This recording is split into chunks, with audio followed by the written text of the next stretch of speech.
Hello, friends. Today's guest on the podcast is Tara Kerzhner. Tara is a good friend of mine. She is also an award-winning photographer, cinematographer, and a very accomplished rock climber.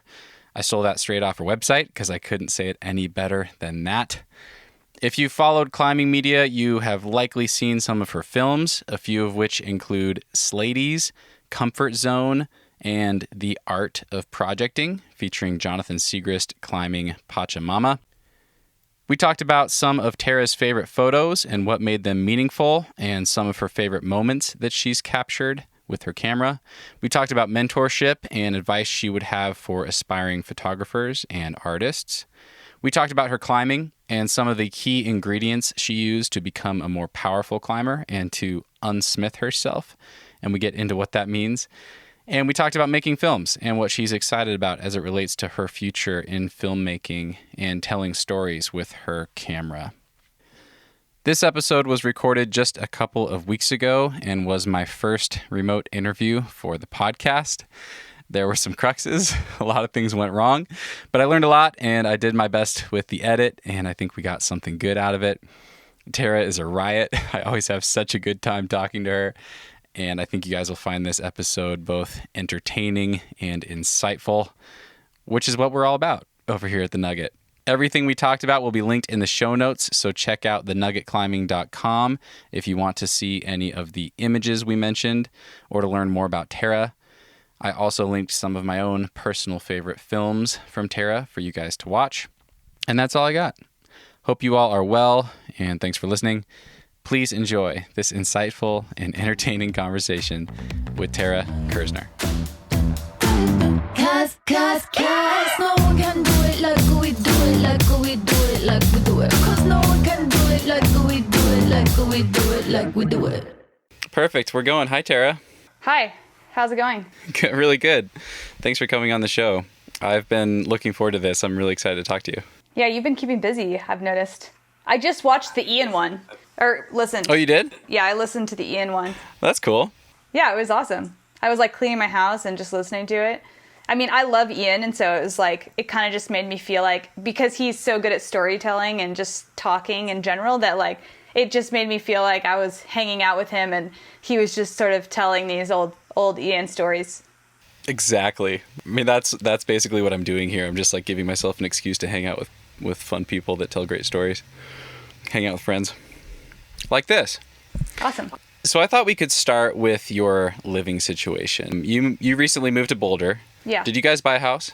We bought a townhome. Okay. And when I say we, I mean Greg. Greg bought it. I'm sure you're pulling your own weight at this point. So you live with some roommates. You live with Greg, obviously your husband, and you also live with Daniel Jordan, who we both love. But you also have some roommates that I haven't met. Tell me about Yevgeny. Yevgeny is a cactus. I forget what kind of cactus he is. Greg knows. He's pretty big. He's asexual.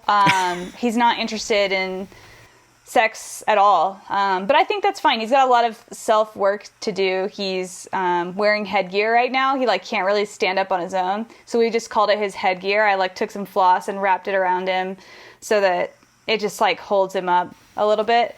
He's pretty big, and we transported him from a cactus store, I think it's called Cactus Joe's in Vegas, to Boulder. And I think the transfer was a little hard, but we repotted him and he's doing really well. There's lots of other cactuses too, though. There's 8. But the big news of the day actually was that my rhubarb plant, rhubarbra, actually is a cauliflower plant. Oh man. I mean, the name sticks, obviously, but she's not rhubarb. The cauliflower plant. Yeah. I was like, what is this little thing in here? And I was like, oh man, it's cauliflower. We're all just trying to figure out who we are, right?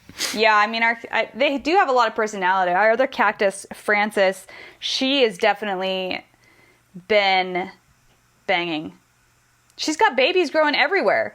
So unlike Yevgeny, who's asexual, Frances she's living her best life. She's making up for him. Yeah. Are they good roommates? Do they pull their weight around the house?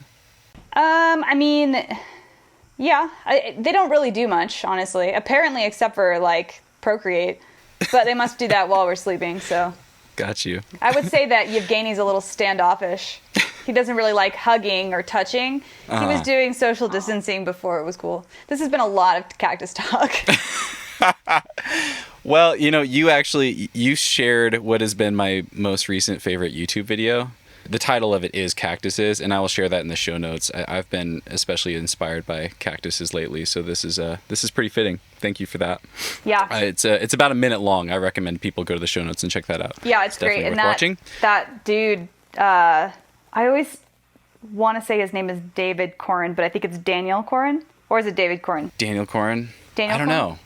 I'll fact check. Anyways, his videos are amazing. They're all really good. I would highly recommend a YouTube wormhole, or actually Vimeo wormhole, and just get into it.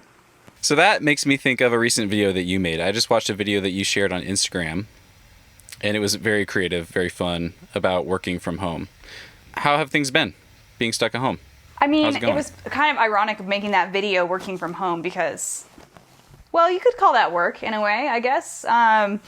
I had some shoots planned, like a lot of creative people and filmmakers and photographers. The way that your year gets set up is, or at least the way it's been for me for the last couple years, is that I'm working on projects and then I'm usually like 6 months booked. Like I have projects within a 6 month span of like the current day. And so I had a bunch of projects planned and they all obviously are canceled now. So I'm, that work that I was going to do, yeah, it's all she gone. So I've been, there was some downtime. There was also some house projects that got done. I have some personal creative projects that I'm working on, and yeah, I mean, making the best of it. I'm extremely privileged because I live in a house and I have the ability to stay home and I'm okay. So like, I can't really complain. It sucks that like my work, in a way, it's like hard to watch a career that you worked at really hard to get to the point where it is so steady, kind of just like at the snap of a fingers. And I don't think it means that it's like over necessarily. I actually don't feel concerned about that at all. More than anything, it's just like, it was just a dramatic shift. But I haven't felt like depressed about it or anything. It's not going to change the fact that I feel creative. So nothing will change, like just generally being a creative person. And so the fact that I'm a creative person and I have cameras means that content will get made in some, it's going to be fine. It was actually a very insightful video, too. I mean, it was very fun. It was very creative. But you did share some great insights as far as being productive working at home. Has there been anything that you've been doing or maybe that Greg has been doing that have helped you guys work from home? Any tips for people for working remotely right now?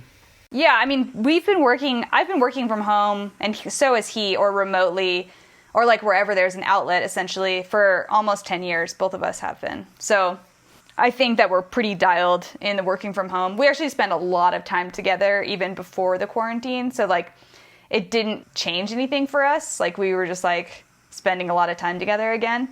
Like we've been in so many scenarios where we both have our laptops open and are working on a tiny table that we're both sharing in like a super noisy coffee shop or wherever.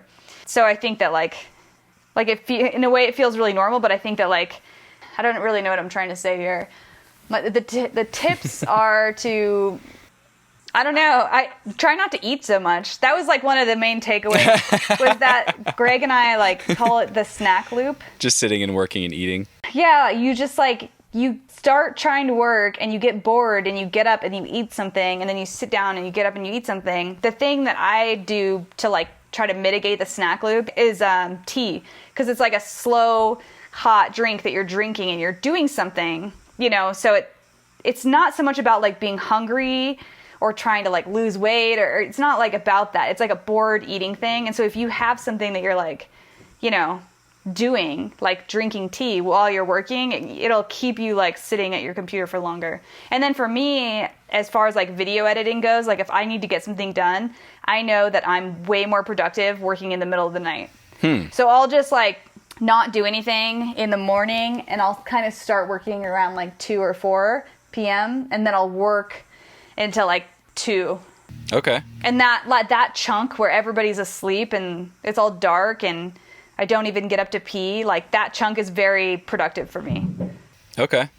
I think you just kind of have to figure out what schedule works for you. Like, I'm not a morning person. So in order for me to get up and be productive in the morning, it's, I don't know. It has to be like a little bit forced. So. And I think, when everyone else is awake, you have to go out of your way to make boundaries for yourself a little bit more. Yeah, which I'm not good at doing. Yeah, totally. I'm the same way. The only problem about working at night is the drinking aspect. Like, because if you have one glass of wine or whatever, like, it's going to lead to a second glass of wine. And, like, you just have to be really careful not to get drunk or just, like, maintain that, like, perfect buzz to work through that. Because it's kind of like when you play pool, and at least for me, I'm okay at pool if I've had 1.5 beers. But if I've had any less or any more beers, I'm terrible, and I can't make a shot. Okay. Is that your photo or video editing sweet spot? Yeah, like I 1.5 drinks? I can't get boozy. Because what happens is then I just start like chatting with people and like talking shit with my friends instead of working. Got you. What about tea? Do you have a favorite tea? I'm pretty obsessed with the Trader Joe's turmeric tea. It's very good. Okay. I drink it every day. Awesome. I'll check that out. So I've followed your professional career for quite a while. We've known each other for a while. And I was just listening to a podcast that you did. I think it was on the Stokecast. I'll share it in the show notes. And it sounds like kind of the crux for you of becoming a professional photographer was believing in yourself. I think Does that resonate? Does that feel right? In the beginning it was, yeah. You told a story on that podcast. At one point, you even sold your camera. You were strapped for cash, and even though you still had this dream of becoming a professional photographer, you sold your camera to pay some bills, which I found really interesting given where you are now.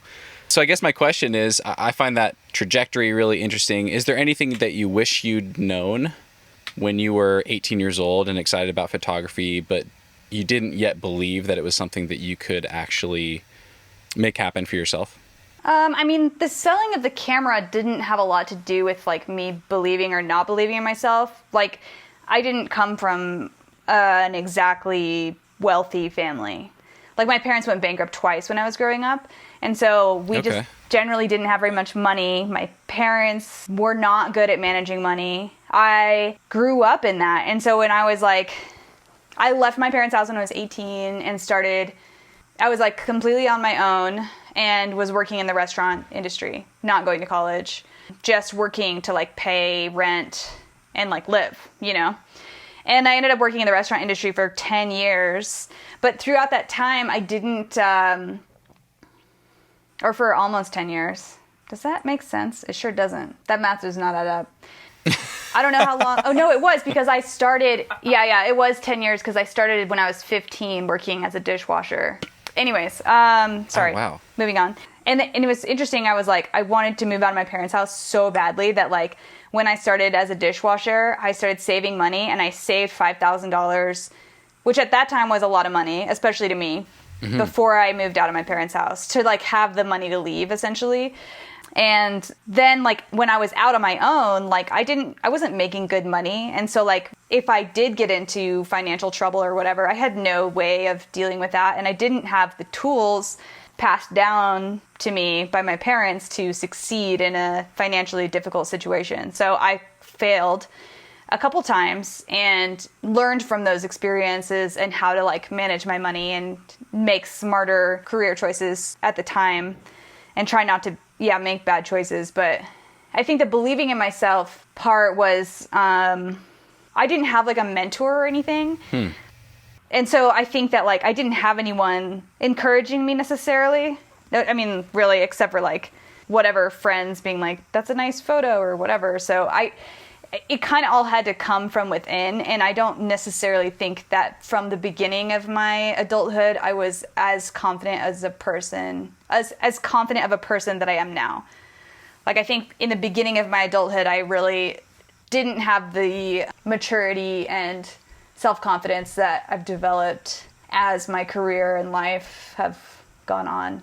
Okay. And I think part of that's due to growing up in a super conservative, super what's the right word? Overbearing kind of, and like home that my parents just, they didn't really let me experience things. And so when I left the nest, I was like, did not know a single thing about the world. I remember being 18 and finding out that people were having sex in high school, and I was like shocked. I had no idea. So yeah, I don't know. I think that like as my career continued, I learned to believe in myself. And I talk about this a lot with photographers that are kind of coming into the scene, and sometimes people will reach out to me and talk to me. And I think that it's good to have a mentor because it's nice to have someone who can just be like, look, like, it's not going to feel good all the time. You're not going to always take good photos. You're going to take a lot of, what I always tell, or like my friend Emily has recently got into photography, and she was like, I don't know, I don't like my photos. And I'm like, yeah, but you have to remember that, you know, especially in the beginning when you're like learning your camera or even learning your style of photos that you want to take, you're going to do some garbage collecting. There's like that Werner quote where he's like, I forget the quote, I should not butcher it. It's something about garbage collecting. Like, we're not garbage collectors, we're artists or photographers or filmmakers or whatever, you know. I butchered it, but okay, I'll find it and I'll put it in the show notes. Yeah, it's a good quote. I always like think of that one. You know, in a couple ways. Like right now, obviously, if I'm on a professional shoot, I'm gonna remember not to be garbage collecting. Don't just be holding down don't be recording everything all the time. Just put a little thought into it. But when you're beginning, you definitely are doing some garbage collecting. But it's important to remember that, I think, and it's all about percentages. You know, I remember learning on a film camera, and there would be X amount of photos per roll of film that I liked. And as I like got better at photography, that number of photos would increase per roll. And it was so easy to tell the percentage because it was all in like rolls of film, where it started just like one photo per roll of film that I liked. And then it would slowly increase to be more and more. And I've kind of seen that with Emily too. Like in the beginning, she didn't like any of her photos, but now I've been kind of trying to, not that I'm mentoring her, but I'm just like telling her a little bit about the way it goes, you know, just trying to encourage her to, you know, you're not always garbage collecting, but it's okay if you are, but like, that doesn't mean you're a bad photographer. You're just learning, you know? Mm-hmm. Well, it sounds like whether you've meant to or not, you kind of have entered into a mentorship role with her. And that's kind of an interesting way to take this. So is there anything else that you would say to her, or that you have said to her, or that you would say to anyone else who's aspiring to not even necessarily become a professional photographer, but become a professional artist and lean into artistry or just grow themselves as a creator? Yeah, I mean, I would just say like, especially right now, like, just shoot, like go out. And I always tell people to shoot what they love and that they're going to take photos that they like if they go shoot what they love. Right now it's really hard because we're in our houses and we're not supposed to be, unless you love being in your house, which some of my friends do. But I think that you're in a unique position because especially if you have roommates or family members that you're living with, or even yourself, you can really like experiment right now. And you can like take the risks that you might not otherwise take. You know, you can set everything up and take like a weird self-portrait, or like take like really personal, candid photos of your roommates or your family members. I think that like we're just in a unique position to think creatively in a different way, which actually like really reminds me of how I learned to start thinking creatively. Because when I was growing up, I remember being grounded for a period of 6 months once, and I remember spending a lot of time in my room and just like writing and taking photos like of the grass and like my cat and like my brother. And I remember taking those photos, and it was in such an isolated time. So I don't know. I just think, yeah, like take risks. It's okay to like take photos you don't like, but the more you do it, like the more you're gonna like your work. That's awesome. Thanks for sharing that. So now we're kind of on the other side of this. I mean, you have become a well-known professional photographer. You've become quite successful, and you've made a lot of videos that I've loved, and a lot of my favorite climbing photos are ones that you've taken. I'm curious, do you have any photos or videos, and I'd love to cover a few of them if you're willing, but do you have any that are your favorites that you're most proud of? Yeah, thanks. I appreciate that. I'll just like segment it because there's like the climbing stuff and then there's everything else, you know? And I think that like in the climbing stuff, the photo I think I like the most is of Greg, who's my husband, climbing on Mr. Yuck at Smith Rock. It was just this weird light thing that happens on that buttress that's really, really cool. And it happens for about 30 minutes. And it happens only in the fall, I believe. Was it the spring or fall? I can't remember. I'd have to look at the metadata for the photo because I know it doesn't happen both in the spring and the fall. It only happens in one or the other. And it's when the sun goes through this like little notch in the park, and it just, because it goes through this notch and it's only a certain time of the year, the way that the light is on the climb is in such this like really bright sliver, I guess. And I remember thinking like after I took those photos that I was going to have to edit them to look less photoshopped. I was like, these look fake. This light looks like not real. And I'm always like trying to do my best with the natural lighting. Now I'm kind of like dabbling in artificial lighting, which has been super fun. But I think at that time I was like, people are going to think that this is fake light. And actually, sure enough, they did think that I like put it online, and some friends, like Keith Ledzinski is sort of like the king of doing crazy things with lights. He'll put like lights on drones and like do all this crazy stuff. And he was like surprised to hear that was natural lighting. Oh, wow. That's cool. Yeah. I mean, anything where the lighting is really cool. I like those moments a lot. And I think that was also just a special memory. And I really like just like taking my camera out and going out on the streets of wherever we are traveling and just shooting candid photos of people. Mm-hmm. And so I really like, I really like shooting stuff like that. And I think some of my favorite photos are like, I shot this one photo of this guy in Johannesburg walking. I was like upstairs in this building. And actually the photo itself is kind of messed up because my lens was breaking at the time. It was like it was like the slow death of this lens, and so it's a bit like soft focus, but I like could not figure out why this kept happening. But anyways, it's this guy like walking through this like perfect light path, and has a red sweater on. I don't know. It just like the scene looked interesting, and there's a portrait I took in Mexico during the Day of the Dead. I walked up and like asked this woman if I could take her portrait, and she closes her eyes, and she's got face paint on. And I remember her closing her eyes, and I took the photo, and then I looked at it later because I didn't realize she was closing her eyes when I took the photo, but I realized that it's because her eyelids were painted. Oh, wow. And I thought that was cool to like discover that later. I guess I didn't really notice it at the time. And then, I don't know, I kind of like those street photos where you look at it and there's so much going on, and it's just so candid that you kind of like feel like you're there, like wherever it is. So anytime I can take a photo and you look at it and there's just so much to look at, like I really like those photos. Very cool. And then I think that like, I don't know, I took this one photo of this woman walking down the street, and I remember like, it was during a festival, and I remember I saw her and I just held up my camera and I took the photo really fast and just put my camera down, and she just walked right past me. It was like it never happened. She didn't even look at me when it happened. I mean, she didn't even like look. She didn't even seem to really notice. It's almost like when I look at the photo, she doesn't see the camera, you know? It's like she's just looking at me, which is cool. What about films? What about film projects you've done? Have any of those been especially meaningful to you, or any that stand out? Yeah, I mean, I think I'm at this weird spot with the films because I feel like in the past year, I've learned so much about filmmaking. Like, I've really made an effort to, like, learn about storytelling and about filmmaking. And so, like, the things that I've learned, I want to apply that to a film. I haven't done that yet.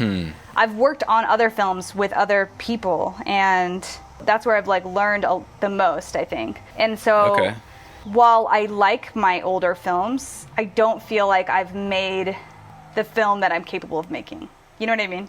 Like technically, yeah, totally. I think that there's a lot of room for improvement there, and I'm excited to make another film because it will be like the first time I can use the knowledge that I've gained in the past year to make something of my own. I'm curious, how much of that is like artistic vision and artistic techniques versus just physical equipment versus stuff like that? Yeah, a lot of it is storytelling. It's not necessarily about having better equipment, because I think that like good storytelling isn't necessarily about like holding a good camera, you know. Mm-hmm. But I do have a new camera, so that helps also. Right, yeah, you got a new film camera, right? I did, yeah. I've been using the Sony A7R series for film stuff this whole time. And while it takes great films, it's not necessarily designed for that. So it's nice to have a camera that has the capability of shooting higher quality film. What do you have now? It's the Zcam E2. Okay. And is the Sony still your photo setup? Yeah. Yep. That's a good segue. Do you have a favorite piece of gear or anything that you are excited about that you've gotten recently? Yeah, I mean, I think just that camera. I've only really used it once in Zion. It was sweet. It was like pretty light, didn't weigh much. I even like one day had my stills camera and that camera, and I didn't really feel like I was being weighed down very much. So I think that camera's awesome. That Zcam. Nice. I've been able to, I made that little work from home edit on that camera, and that was fun. Yeah, it's a great little camera.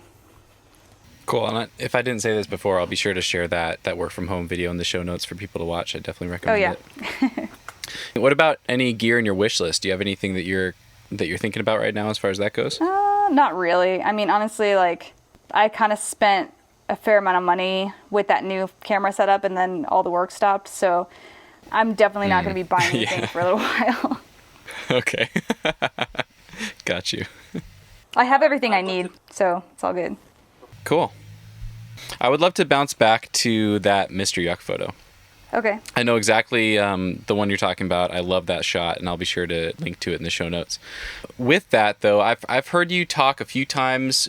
You know, I think when we were at Smith last at the same time, you were really excited about getting this shot. And it wasn't that one. It was a different one, but kind of a similar thing where the way the sun sets, the light hits a certain part of the wall. I think it was a root in the dihedrals. Was it the one on Last Waltz, maybe? Yeah, that's right. Yeah, it was.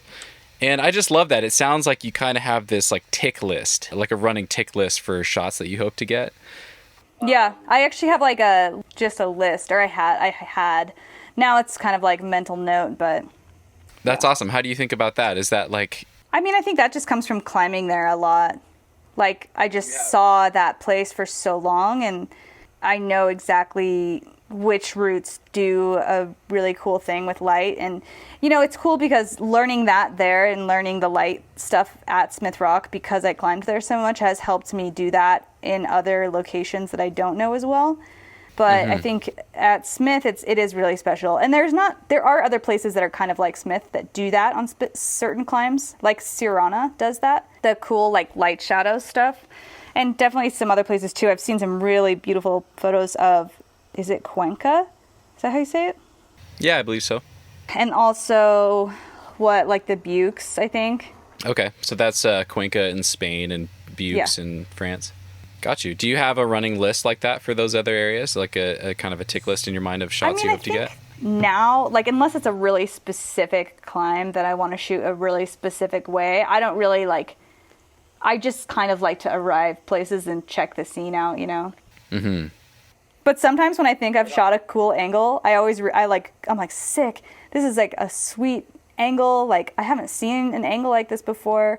Like how neat is that? And then I'll like look and find out that Jim Thornburg shot it in like 1847 on film, and he like rode a horse and buggy to the crag with the same angle, same light. I mean, you very commonly are shooting very famous routes. How often would you say that happens, where you think you got a great shot and then you see that, oh crap, someone else got a really similar shot? It's always Jim. It's always Jim Thornburg. It's just always Jim. I swear to God. He is an incredibly prolific photographer. He's prolific, and he's just such an artist. And I think that his photos are such art. And I guess I'm like honored to have photos in any way that like remind me of his. Oh yeah, that's awesome. Not that that's like a great way of thinking about it. I wasn't necessarily like obsessed with his work when I was getting into it, but I just think his work is really good, and that's all. Cool. For listeners, I will share Jim's Instagram in the show notes for people to There's a lot of amazing climbing shots and a lot of history on his feed, for sure. One thing I'd love to ask you about is how you balance everything. Because, I mean, now you're a professional photographer. You've kind of made that dream come true and you're shooting more video. But you're also an incredible rock climber. I don't know if listeners know that, but you've climbed 514. You're incredibly strong. You do hard routes all the time. And so recently, I think it was last year, I ended up at Little Sci up in Washington, and you and Greg were there. This might have been a couple of years ago, actually.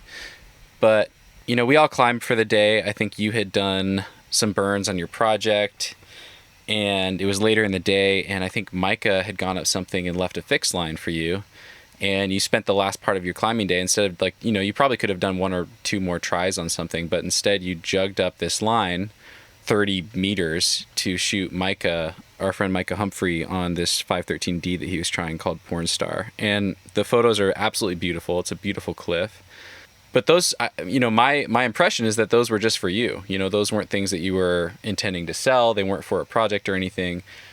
And I was kind of surprised by that. I just was thinking, like, man, how does she climb? How does she balance her own climbing with photos that she's taking just for enjoyment versus exploring her own art versus doing things that are work related? So yeah, how do you think about that? How do you think about balancing that stuff, especially like when you're on a trip and energy and time are finite?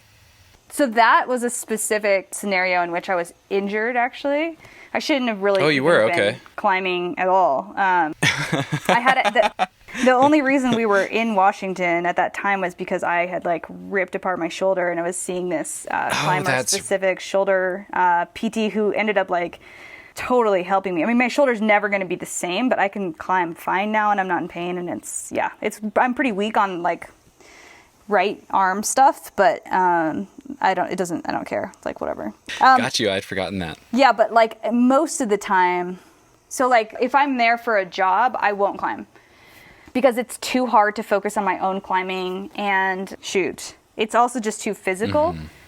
If I'm actually working for a client or whatever, like if I have deliverables, then I'm going to be working hard. It's not like I'm just going to be jugging a fixed line and taking a few photos. I'm going to be like trying to take as many photos and film as possible in like the best ways. And so like my brain is kind of like working hard in one direction. It's really difficult for me to succeed in climbing when I'm like working. But I have had a couple, like actually the day that I sent Vesper, I was working and shooting a video of Jonathan Siegrist climbing on this. I was there to film him on this route in the Finns, this project he's been trying. And it was a day that he had deemed to be too cold, which was great for me because I don't go numb and I can climb when it's really cold. And so I ripped down the fixed line and was kind of like, I didn't actually think I was close at all to doing that route because I hadn't hung it or anything. And I just tried and I sent, and it was kind of unusual because usually like jugging and especially filming, because I hold the camera steady and my core gets kind of zapped, I like will not climb well. But that route is kind of a slab, so I think that it was okay and I could just like stand on my feet. But I don't know, like I guess like it's hard to balance them for sure. Like there's sacrifices. Like I go in and out of shape all the time because whether or not I'm on a job, like when we were just hanging out, Steven, we were in Zion and I was shooting some things and that we can't talk about. I was shooting some things and I was, really working physically. So I was probably burning a lot of calories, but I wasn't climbing and I was also eating a lot. That's like pretty typical for me if I'm on like a work shoot. I know I'm burning calories, but I'm eating whatever I want and drinking beers and like not trying to send something, Yeah, totally. Those cinnamon rolls from the bakery down the street. I know. I was just eating these like 8,000 calorie cinnamon rolls every day. But yeah, that was interesting. I remember on that trip, you were actually talking about becoming interested in training, not for climbing, but getting together with a strength coach or working with somebody potentially just for the strength and the toil sort of stuff that you need to be able to do when you're like rigging and filming on the wall. How are you thinking about that? Well, I've been considering doing that for a while, and I actually have done a little bit of it in the past. It's basically just because I weigh 125 pounds, and when you put all the weight together in the amount of equipment you need to film on a multi-pitch, it ends up weighing a lot. Like I had a 200-meter rope on this last shoot that we did. Dude, your pack was ridiculous. Yeah, my pack probably weighed, I think the rope itself weighed 65 pounds. Oh, wow. And then I had some camera equipment on top of that, and then forced you to carry a little extra weight. You know, it's like, I think on one hand, like, mentally I would want to be like the person who just does it all and can carry everything. But like physically, like I weigh 125 pounds. I just physically cannot carry X amount of weight and be efficient still. I was still carrying that rope and like my camera equipment and actually hiking pretty fast, I thought. Totally. You're crushing. But I think that like, you know, if I did that for 5 days in a row, it would crush me. And so I've considered, you know, hiring a trainer just to help me work on like, I mean, probably like deadlifting and stuff would be super beneficial to my work, you know.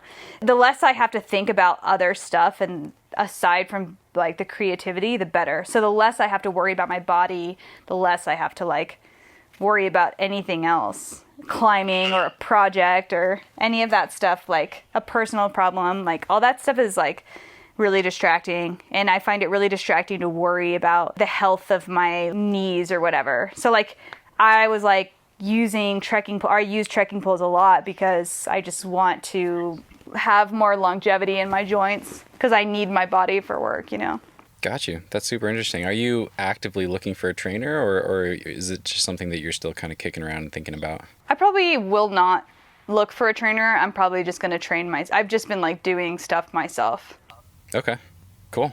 Are you kind of still experimenting, or is there anything that you found that that you're excited about as far as exercises, stuff like that? Not really. Like I think I would like to, I guess, I think I do want to go see somebody, I guess, just because I want them to look at my body and be like, this is your weak point. This is how your body's going to fail. Like, you should try to work on this. And then I'll just take that knowledge and, you know, do what I will with it. Got you. But yeah, I don't think I'll ever be like a ripped person. It's just not my body type, you know? I just want to be like, feel like my knees aren't going to break if I have a heavy load. I mean, I think I'm pretty good, but I have had an instance on another shoot in the past where my IT band got all jacked, and it didn't like ruin the shoot, but it made it a lot more painful. Got you. Yeah, that sounds rough. It sucked. And you've never really done any training for climbing, is that right? Not really, no. I've dabbled in hangboarding, and when I say dabbled, I mean like I think I once did 6 sessions. Okay. I don't know, is that pretty good? That's great. That's awesome. I don't know. It is whatever it is, you know. Hangboarding's not for everybody. Well, like what? And you've done pretty well. Like you were talking about Vesper earlier. I mean, I don't know if we even mentioned this, but that's a 514A at the fins, and it doesn't really get more finger intensive than a route like that. I mean, that's kind of just like standing on your feet. Okay. Well, let's get to that then, because, you know, one thing I've heard you talk about a lot, you and I have kind of a little bit of a similar story in that we both spent a lot of time climbing at Smith early on. And I've heard you speak about working to unsmith yourself. Let's start with that. Can you tell me what you mean when you say that you've been trying to unsmith yourself? Well, I think that was a joke that started pretty early on when I started dating Greg, my now husband, like 8 years ago. You know, we met, and he's an extremely talented rock climber, and I don't think he'd ever seen somebody that was literally only good at one thing. Like, he just assumed, since I climbed 513 at Smith, which was very hard for him, because Greg is like a 514, solid 514 climber, but he was like struggling in 512 at Smith because his footwork was probably the thing that needed a little bit of work. But anyways, that's a whole other story. But I think he was like, hey, this girl climbs 513 at Smith. I'm going to like take her to, we went and climbed the Astroman, and then Moonlight Buttress was, actually I think Moonlight was before Astroman.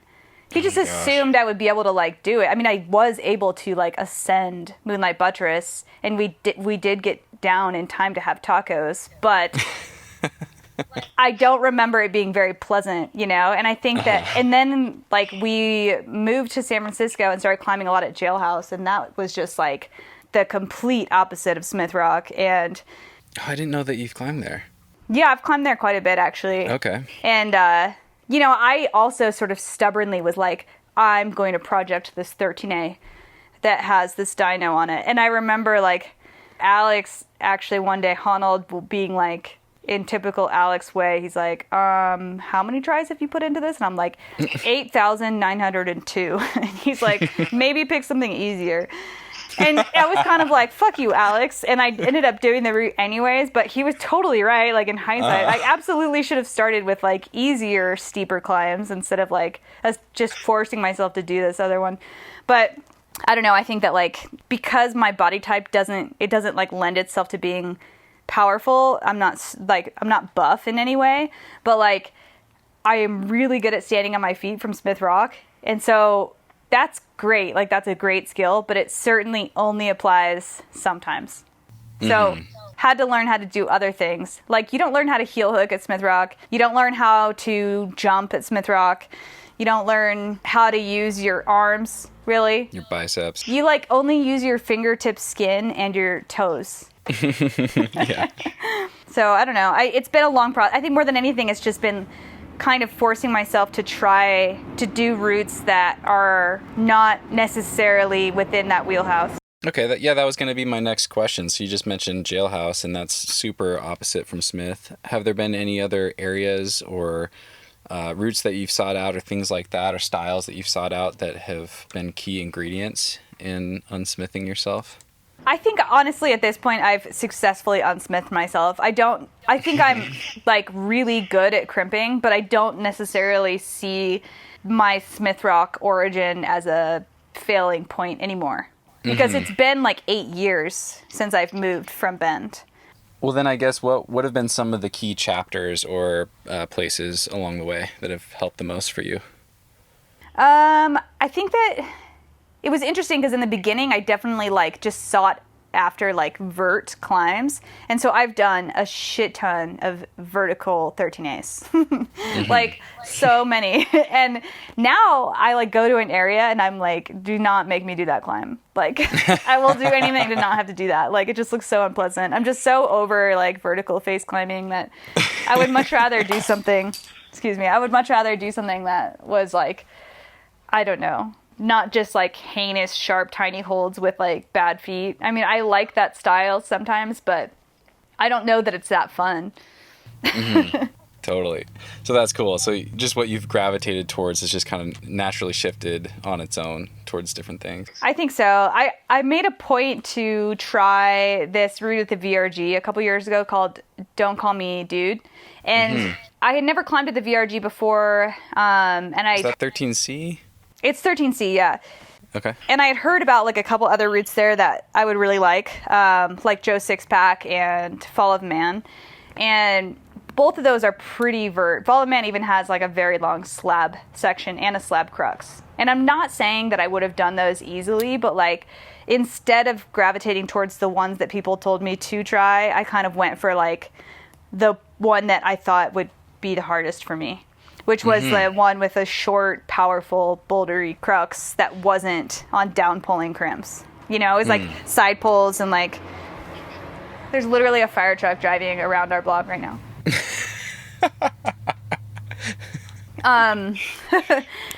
But yeah, so and that route I feel like really opened up.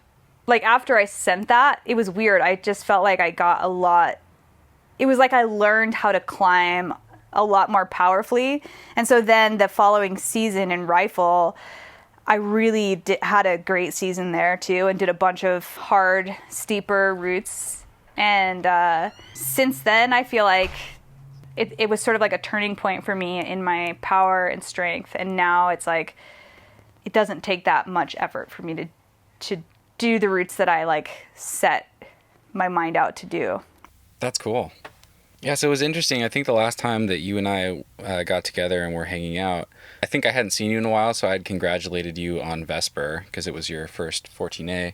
And you have an interesting perspective on that and on grades, and I was kind of surprised to hear that at least it sounded like Don't Call Me Dude was like even more significant for you, even though it doesn't have that same grade attached to it. Yeah, I mean, I'm not so attached or like obsessed with grades. Like, it's just not, they don't totally make sense, you know? Like, given your skill set or whatever, like, Don't Call Me Dude was, well, it was weird because, like I mentioned, Don't Call Me Dude was like the start of like my stronger climbing, I felt like. I had done some 13Cs before, but not any that were actually like quite difficult. And so when I sort of broke into the 13D range, I kind of attribute the start of that to Don't Call Me Dude, which kind of feels more like modern day 13D.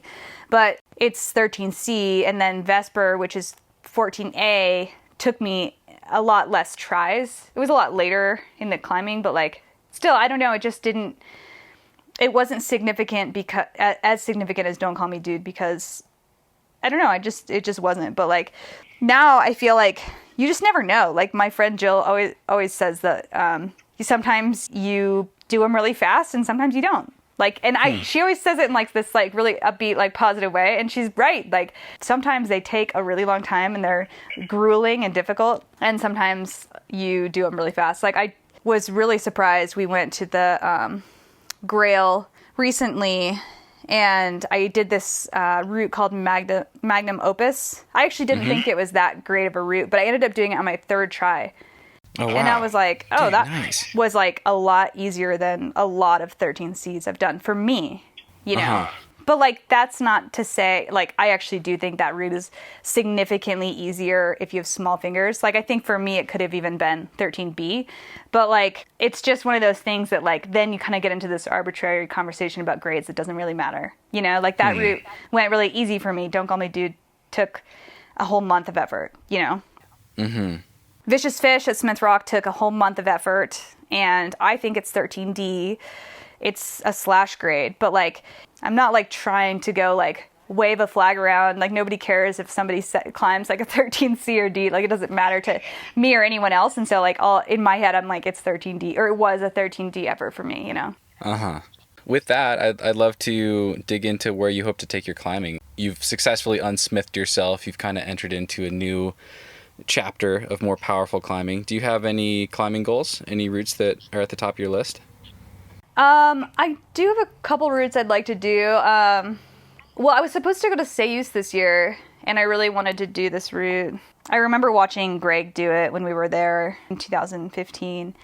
And Ceuse was one of those crags that was, like, actually suited me really, really well. Some people go there and they get, like, really shut down. But, like, for me, I felt like I ended up doing this 13B there. And this was back when 13B was really hard for me. I ended up doing this 13B there called Couleur de Vent that I think is supposed to be pretty hard, but it ended up just being like a perfect route for me, and I loved the projecting process, and it didn't really take me any longer than other 13Bs, and I flourished, you would say. So I think I can do a hard route there too. Now, you know, now that my climbing has changed quite a bit. And this... What does that mean for you? What grade range? Like, it's a 13D. Okay. I forget what it's called. The cool part about it is it has this cool rose move. Okay. It's like a crazy looking rose move, and it just looks awesome. It actually starts on this route called Femme Noire. It's a 13/8 that I did when I was there in 2015 or 14 or something like that. Okay. And then the other route I really want to do is, and it's not like this is the whole point of like grades being irrelevant, but like there's this 13C in rifle that I really want to do. I've actually tried it a lot. It's the epitome of anti-Smith, actually. And the reason why it will be so significant for me to do it is because it's just so not it's probably my hardest style. It has one crimp on it. What is the route? The crimp is like not even a real crimp. It's like a crimp jug. It's called Sprayathon. Okay. And I remember it, like I remember hearing about it a super long time ago when my ex-boyfriend went to rifle. I think he like made some ridiculous video of him climbing it or on-sighting it or something like that. And like, you know, I just remember thinking I would never be able to climb something like that. And then I ended up starting to try it, and it's a rad route. It has like a dyno on the bottom and like a low percentage dyno, and then jug hauling on like really steep terrain. But like for my size, I'm like 5'5". It's full span moves in between giant jugs. And so while the holds are huge, it's like physical enough because I'm doing such big moves in between them that like it's kind of exhausting. So I have climbed on it quite a bit, and right now we have a 40-degree wall in our garage. Yeah. I feel like that's going to help. I don't know. Like, it's not like grade-wise significant. In fact, like I think some like really tall people like even think that route is, you know, I've heard as low as 12D, but I think for me, when I do it, it's going to be just like it will be difficult for me to do it. It'll be one of my harder routes when I do it, personally. Cool. But that's just like the irrelevance of grades, you know? Right, because yeah, you've climbed a couple 13Ds in rifle now, haven't you? Or at least one? One, yeah, in rifle. Awesome. You'll have to send me the name of the 13D in Ceuse. I'll link to that one in the show notes. Cool. So one thing that's interesting to me, it's cool to hear about this process, unsmithing yourself and kind of moving away from this style that you started out in and done a lot in. But you also have one goal that's very much in line with what you're very good at. It's at Smith. It's something that you've spent a lot of time honing. So yeah, are you willing to talk about that? Oh yeah, I mean, sure. Well, it's interesting because it was absolutely like one of my goals this year, but like I just have no idea what's going to happen because of COVID-19. So Sure. I'm not sure if I'm really going to get the opportunity to go and put in the time into this route. And but I have, or like prior to COVID-19, my goal for this year was to try to go to Bolt, or not to be at Smith Rock, which was like doing that route, which is an iconic 14A Smith, would be very meaningful to me because I learned to climb there. And I've actually been on the route and it went shockingly well. And so I was sort of like, oh, like I actually think that this would totally suit me and I could absolutely do it. And like now that I have some other hard routes under my belt, like I feel like I could, and including like Vicious Fish, which is a hard route at Smith, I feel like it would be a good time to try, you know? I think I could do it. I usually, like, if I don't think I can do a route, I do not even try it. Okay. So I'm like, it's not like I'm just trying random things that, like, I don't like to, like, if I don't do all the moves on my first try up a route, I usually will not try it again. Totally. So yeah, you said Vicious Fish was about a month of effort. I'm curious how you think about that. Like, what kind of time frame are you kind of willing to commit if you think you can do something, but something that's quite hard for you? I don't know, honestly. Like in the past several years, I don't think anything has taken me like really that much longer than a month. Maybe like a month and some change. Okay. And I know that to bolt is going to be difficult, but I also don't think it's out of my ability level. And so I kind of expect it to be right in that same range of projecting time. Okay. I think that I actually would have done Vicious Fish a lot earlier if I just would have not been using stupid beta on the bottom. I was like doing this really horrendous beta on like at like the fourth bolt and like having this my personal crux, and yeah, like as soon as I stopped doing that, I like kind of sent it within a few tries. As soon as you stopped doing bonus cruxes? Yeah. Got you. Well, cool. I'll be rooting for you. I hope you get a chance to get back to Smith and to try to bolt sooner rather than later. Definitely. So recently when we were chatting, I think you were telling me the story about Greg doing Moonlight Buttress and kind of dragging you up that thing when it was a little bit above your head. And you said something interesting. You were talking about big wall or medium wall climbing and how like a really great goal for any rock climber would just be to chase Alex Honnold around and like do all the walls that he free solos. Like that would be a really great tick list for big walls for any climber. Right, like if you're into big wall climbing. Yeah.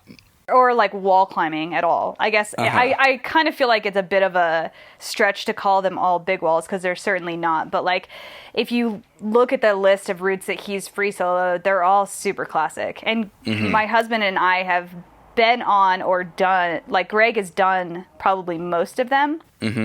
I think the only one I've actually done that he's free soloed was Sendero Luminoso. But yeah, I think that, you know, it's a good sign that the route's not going to be that chossy because he free soloed it. Except for, like, sometimes they are, and I'm just like, what the fuck, Alex? But, like, Monkey Finger was kind of Chaucy, but it could have been, like, the season. Is that in Red Rocks? Monkey Finger is actually in Zion. Oh, okay. But, I mean, it's not like those are the only routes that are good, but they are just, like, that is a good group of... That'd be a safe bet. Yeah, probably a safe bet of a high-quality multi-pitch. Well, I'm curious then, are there any others from that list or any other big or medium walls that you're excited about that are goals for you? I don't think Alex has free soloed this, but Greg and I want to go down and do logical progression in Mexico. Oh, awesome. I kind of like multi-pitch sport climbing. Like, Okay. I'm not like the best trad climber. Like, okay, that's terrible to say. Actually, Greg really hates it when I say that, but I'm just, it's not like, I don't know.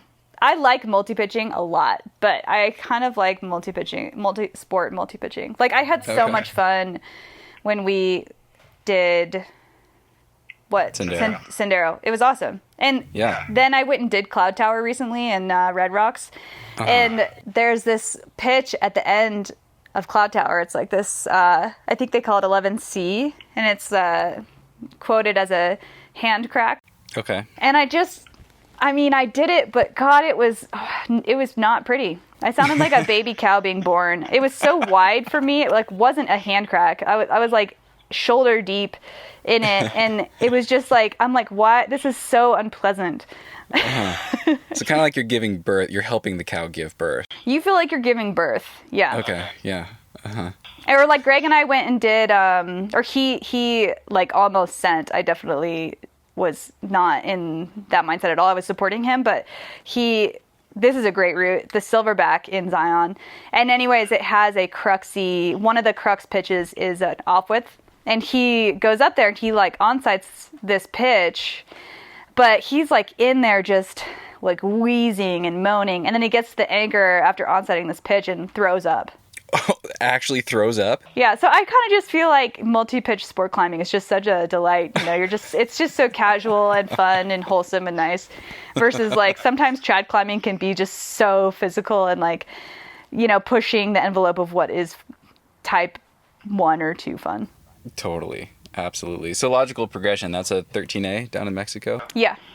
What's the breakdown? I don't really know much about that. I can't really remember. There's a lot of pitches. It's a lot of pitches. It's a proper big wall, though. Okay. Yeah. It's cool. like, God, I actually don't remember how many pitches it is, but okay. I think it has like, I don't want to eat my own words. I honestly can't remember. It has a manageable amount of hard pitches and a fair amount of easy pitches in between. Okay. Do you guys have plans to go down to try that, or is that just on the bucket list? It's just on the bucket list right now. I think that planning anything is a bit tricky at this point. Okay. Got it. What about El Cap? You've done a lot of filming on El Cap. I know Greg has freed it. He freed it with his brother Mike, and you were on the wall taking photos. Amazing photos. You've also supported some other film projects on El Cap. Do you have any interest in trying to free climb El Cap yourself? I mean, I think I'd like to think that I would like to do that. But I'm not capable of doing that. I'm just not like that proficient is the right word of a trad climber to do that. It's also really hard. Like, yeah. All the easy climbing's hard. It's so hard. I've climbed a lot of El Cap, and it's been a while, and I'm a much better and stronger overall climber now, but like, God, I just remember sometimes I'd have to really go back up there and climb on it a little bit more to know. And I'd have to do a lot of work on my trad climbing, but it's not really a current goal, no. Gotcha. Okay. Let's switch gears. I would love to talk to you about cats. You have a real affinity for cats, but you don't have a cat. My understanding is that it's more that you want to be a cat. Is that right? Are you just referencing my 8A photo? I mean, I don't know. Not just that, Tara. It comes up all the time. I feel like if you know Tara Kerzhner, it's like, yeah, she's kind of she kind of wants to be a cat. She kind of is a cat. And well, you make it sound like I'm a crazy person, like I actually want to be a cat. I'm not trying to be a cat in any way, shape, or form, but there are certain things that cats like that I like too, like sleeping and sunbeams. You know, some things that cats like that I don't like are like kibble and tuna I'm vegetarian, so Uh-huh. I don't really want to be a cat. I would love to have a cat. I watch a lot really? of cat videos on Why the don't internet. you have a cat? That's a question. Well, one is because I travel so much normally. And the second reason is because Greg is actually allergic to cats. Oh, damn. And Daniel is also allergic to cats, who's our roommate. Okay. And I don't really want a cat. I would rather just look at pictures of cats on the internet and play with our neighbor's cat, which is what I do a lot. Okay. I have heard you, though, use an analogy, comparing yourself to different types of cats. Like, you started out as, like, a tabby house cat sort of thing, and then, like, unsmithing. This is directly related to the unsmithing yourself process. Can you speak to that at all? Well, I guess the only reason I say that is because I just don't have any... Well, that's not true. I used to not have any core strength. And I would joke that you could pick me up from the center like a house cat, and I would just sag on either side of your hand. And that was, like, a good way to think about, like, my core strength. Uh-huh. But I don't know. I'm working on that and trying. I also just, like, my body type just doesn't... Like, I'm never going to be swole.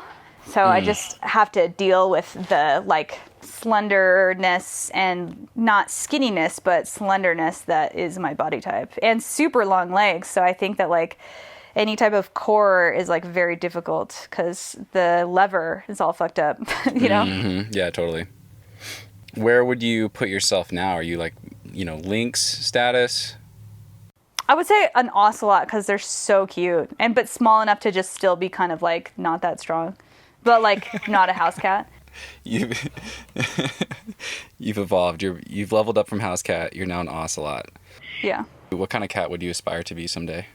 I'm pretty satisfied with ocelot, honestly. Okay. I'm not like trying to be anything special. All right. Right on. I'm just trying to be me. Tara the ocelot. What is something that you have been especially grateful for lately? That is such a churchy question. I was going to tell you that. Like, why do I have to answer that? You don't have to. You want to skip it? What is that like a question you try to get people to answer or something? That's a question that I ask everybody, yeah. What do people say? Let me think. The most recent one was I just put out an episode with Jonathan. He was especially grateful for one of his sponsors. Mike Doyle, especially grateful for his recent surfing trip to Costa Rica. Other ones have been... It's all over the map. Some are deeper answers. Some are just like, oh, this awesome thing happened recently. I guess I am generally exceptionally grateful for the fact that this is going to... Are you ready for the awe? The awe moment here? I'm exceptionally grateful. Actually, let's wait till this car drives by. One sec. She's putting on her sunglasses. She's about to drive by. It's just going to be kind of loud. It's just my neighbor. No metal music this time. Oh, how thoughtful. I am exceptionally grateful for having met Greg. I think a lot of people have great relationships, but like, man, it's just crazy. Like, I cannot believe that, I just found the right person for me. We just have so much fun together. Really, our relationship has gotten better every single year that we've been together. Dude, fuck yeah, that is awesome. Which has been really cool. But, That's so cool. keep in How long mind... have you guys been together? 8 years. Dude. We actually just had our 4th wedding anniversary. Or we're on our 9th year right now. Okay. That is so cool. Yeah, it's awesome. I mean, and that's why, I know that, this is a difficult time for people in relationships and stuff, but I feel really grateful for the fact that Greg and I we're really used to being around each other, and so right now... That's not a stress for us, we have a lot of fun together. We like climbing together. He's super supportive and, just a great person to share my life experiences with and my chuffing with. Got you. Just flailing and my flailing, the goods and the bads. Uh-huh. Yeah. Awesome. I'm curious with, you just mentioned that you feel like your relationship's gotten better every year. Is there anything that you could attribute to that? Is that like something you guys have actively worked on, or is it just like continuing to grow your comfort with one another? Is there anything you could point to there? I don't know. I think we just really get along. If we weren't in a romantic relationship, we would be really good friends, Mm-hmm. Awesome. Dude, that's so cool. Yeah, it's good. Well, I would love to ask you about stuff that's coming up. I know that's a really especially weird question with I just don't really have any answers. Yeah. One thing I'm curious about, though, is Sladies, too. You had a plan to do that at Smith, and I think it was supposed to be happening right around now. Is that just totally pending in a holding pattern, or do you have any plans for that? Right now, no plans for it. It's hard. I think we're in a difficult time right now, right? Like, and I think that there's a lot of ethics that go hand in hand in the things that we choose to do right now. I've been basically home this whole time. Like, I'm not going climbing. I'm not saying I'm not going climbing and secretly going climbing. I'm just climbing on our home wall. Like, and that's just, you guys like, built that at the right time, by the way. Good yeah. timing. I'm not just, like, I guess there's a lot of, like, shaming online and stuff too, and I'm not trying to tell other people what to do. I'm just trying to do what I feel comfortable doing right now, and which is not climbing. And, like, I guess, like, I have other stuff, you know. It's not like it's the only thing I have. I have all the creative stuff too, so it's not like I feel like I lost my identity by the coronavirus, which I think it might be what some people are struggling with, right? Yeah, that's a good insight. I also have had a lot of injuries, so I don't mind, like, taking time off climbing because I've done it before. And for work, you know, I'm always in ebbing and flowing or whatever, climbing or not. And so I'm just constantly in phases where I'm climbing and not climbing. And, like, I don't know. I guess the only reason why I'm saying all this to reference what you're asking is that, you know, sure, I could plan Sladies too right now, but, like, at the same time, is planning a climbing trip right now responsible? Like, I'm not sure that it is, even though places are opening up, like, and governments are reopening their, I guess, restrictions. I would rather wait and see what happens and see if the restrictions are put back on because of further infections than get excited about restrictions being lifted and try to plan a film. Got you. Okay. Yeah. Well, let's speak more generally then. I would love to hear, you've had it's been really fun to follow the evolution of your work and your trajectory as you've gotten kind of more into film, and it sounds like you're leaning into that even more. What are you excited about for yourself in the future as far as your art? Is there anything that you hope to explore more of in the future? What are you excited about? I mean, I think that I am pretty excited about exploring more editorial type, non-climbing shooting opportunities, like journalistic style. I really like non-climbing, even non-athletic style photos. And I would like to, I guess, dabble a bit more in stuff like that. Okay. I did a shoot in Fiji last year that was so rad. One of the best shoots I've done, honestly. And it was shooting an adventure race. And I just was able to, like, follow these athletes around and, like, be super close to them when they were suffering and, like, take photos of, like, the whole scene, you know, their faces and the emotion and the pain that they were, like, going through. And it was rad. Like, I thought that that photo opportunity was really cool. And I think that anytime I could get the opportunity to shoot stuff like that, I think I'd be psyched. I mean, I love shooting climbing, but, like, I don't have much interest in, like, only making climbing videos. Like, I would rather make videos of, like, interesting stories versus, like, only videos about, like, X climber achieving X, like, difficult route. So yeah, I mean, I don't know. I mean, I think I'm up for doing anything really, but, like, I think more than anything, I just want to do more of the stuff that I haven't done. Got you. That's awesome. What about photos versus video? Are you leaning more one way versus the other, or do you like doing a mix of both? I like doing them both, and I think that, like, I don't really know what to say about that other than I haven't chosen. I refuse to choose one or the other. Nice. Right on. Yeah. Where can people find you? In my house. For this foreseeable future, climbing on your home wall. I mean, I have a website. TaraKerzhner.com. That's right.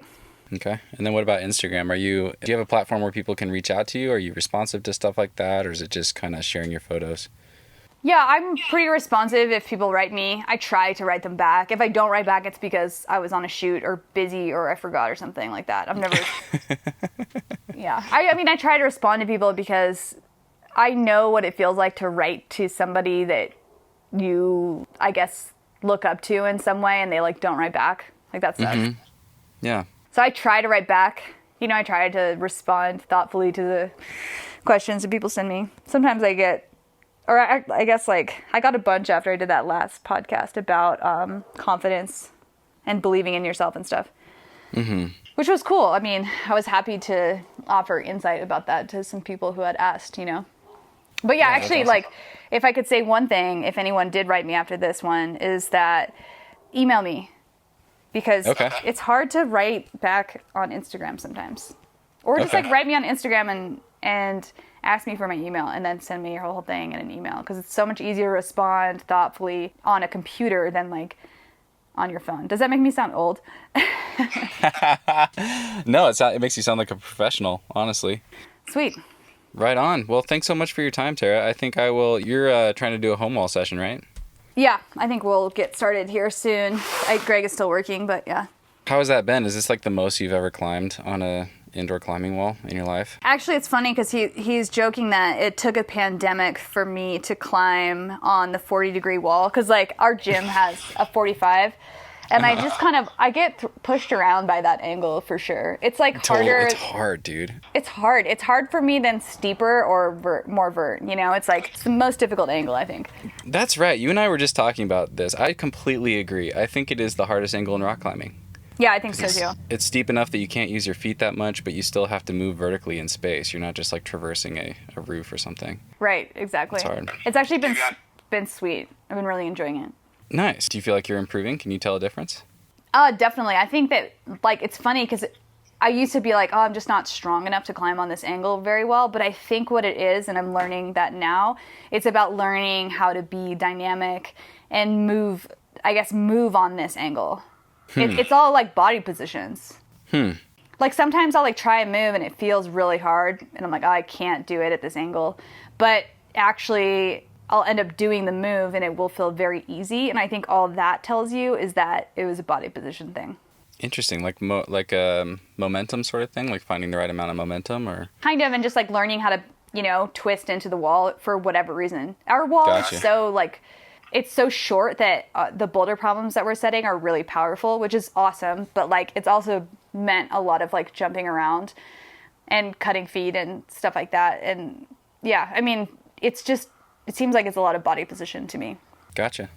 Well, Tara, this has been so much fun. I really enjoy every time we end up at Smith at the same time together, or anywhere else for that matter. It's always really fun to bump into you. And it's been really fun to follow your work over the last several years. I really enjoy watching your films. And I think I'm going to share your favorite films of mine in the show notes. I'm just going to like make a little catalog of my favorite Tara Kerzhner productions. Okay, but could you not make it the really old ones? Because those ones are just like, the only reason people like those is because it's just raw climbing without like anything else. Okay. It's just like so annoying. It's like, I'm like, you only like that because you're a rock climber. Like somebody's like, it's my favorite film by Tara. And it's like, I mean, that's great. It's not really a film. It's just like someone climbing around. You know what I mean? It's like, this is my favorite. Like, I'll vet the list with you. I'll give you input too. Maybe I'll just pick your favorite list. Maybe we'll just go with that. I don't know. Maybe I should just let people be people. We did end up in Zion together recently, and it was kind of the first time that I got to see you really in your zone, doing your thing, and that was super fun. You're such a professional. I was so impressed with how you handle yourself on the wall, whether things are going great or whether or not it's freezing cold or you've been in the harness for 10 hours or things are stressful or whatever. You're just such a professional, and it was, it was super fun. Super fun to see you do your thing. Yeah, that was super fun. I was glad I was... it's good to be up on the wall. That's a place I enjoy, even if I'm working hard. Well, I hope everything kind of settles so you'll get to do it sooner rather than later. Yeah, for sure. And in the meantime, enjoy the home wall. I will be enjoying it. Cool. Well, thank you again. Great talking to you. Thanks, Steven. All right. Take care. I'll talk to you later. Bye. Okay, sounds good. Bye.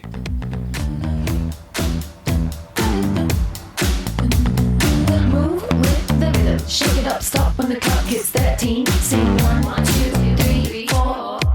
Cause no one can do it like we do it, like we do it, like we do it. Cause no one can do it like we do it, like we do it, like we do it. Cause no one can do it like we do it, like we do it, like we do it. Cause no one can like we do it, like we do it.